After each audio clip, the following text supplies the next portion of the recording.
Luna turned her attention to the point at which the land met the sky. She pictured it as clear as she could in her mind, as though her mind had transformed to paper, and she need only mark upon it, as careful as could be. She breathed deeply, allowing her heart to slow and her soul to loosen its worries and wrinkles and knots.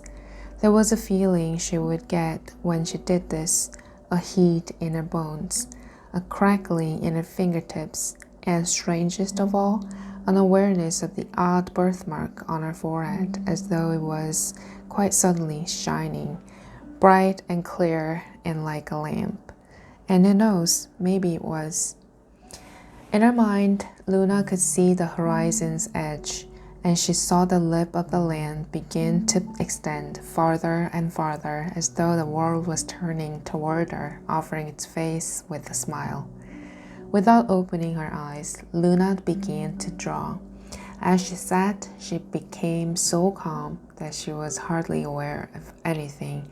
Her own breathing, the heat of Firion pressed close to her lip and to her hip, the way he was beginning to snore, the crush of images coming so thick and fast she could hardly focus on them until they all passed by in a great green blur. Luna, a voice came from very far away. Gaw, said another. Luna, a roar in her ear. She woke with a start. What? She roared back. But then she saw the look on Virion's face, and she was ashamed. How? She began. She looked around. The sun, only barely warming the world below when they had arrived on the crater, was now straight up above. How long have we been here? Half the day, she already knew. It's noon. Firion hovered very close to Luna's face, pressing nose to nose, green to freckles. His expression was grave. Luna, he breathed. Are you sick? Sick? Luna scoffed. Of course not. I think you might be sick, he said in a hushed voice. Something very strange just happened to your eyeballs.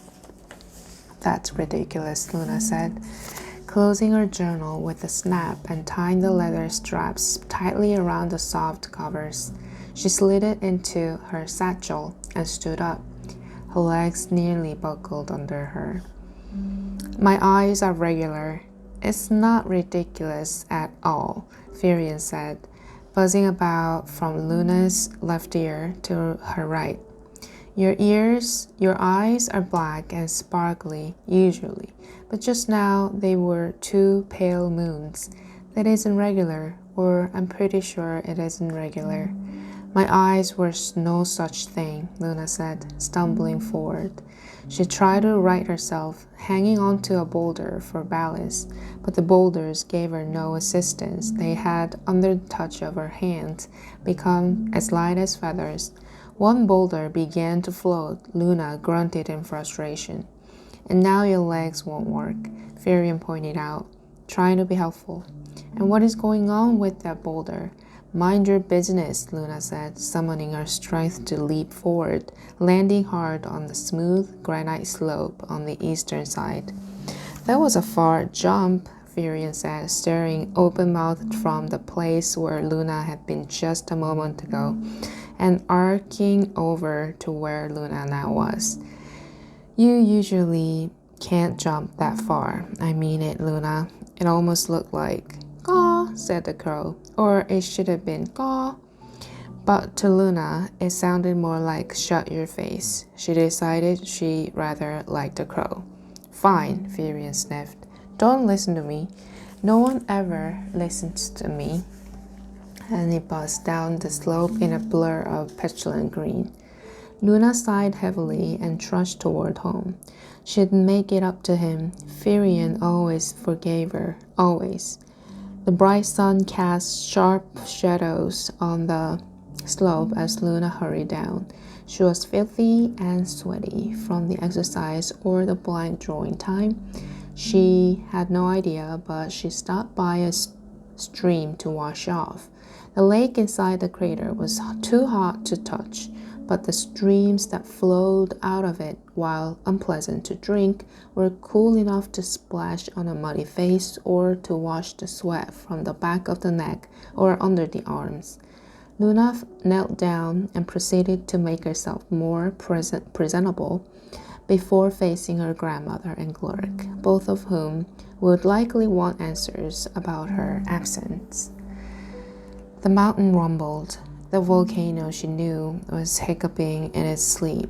This was normal for volcanoes, Luna knew.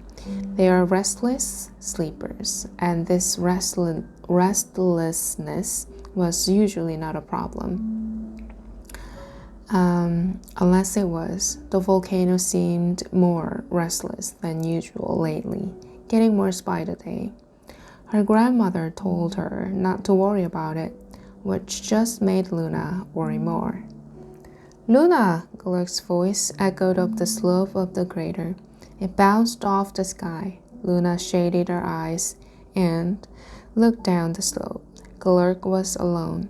He waved 3 of his arms in greeting, and Luna waved back. Grandmama isn't with him, and she realized with a clench in her heart. She couldn't possibly still be sleeping, she thought, her worry tying knots in her stomach. Not this late. But even at this far distance, she could see a blur of anxiety swirling around Glurk's head like a cloud. Luna headed back to her house at a run. Zan was still in bed, past noon, sleeping like the dead. Luna woke her up, feeling tears stinging in her eyes. "Is she sick?" Luna wondered. "My goodness, child," Zan murmured. "Why on earth are you roasting me at this insane hour? Some of us are trying to sleep." And Zan turned onto her side and went back to sleep. She didn't get up for another hour. She assured Luna this was perfectly normal. "Of course it is, Grandmama," Luna said, not looking her grandmother in the eye. "Everything is perfectly normal." And grandmother and granddaughter faced one another with thin, brittle smiles. Each lie they told fell from their lips and scattered on the ground, tinkling and glittering like broken glass.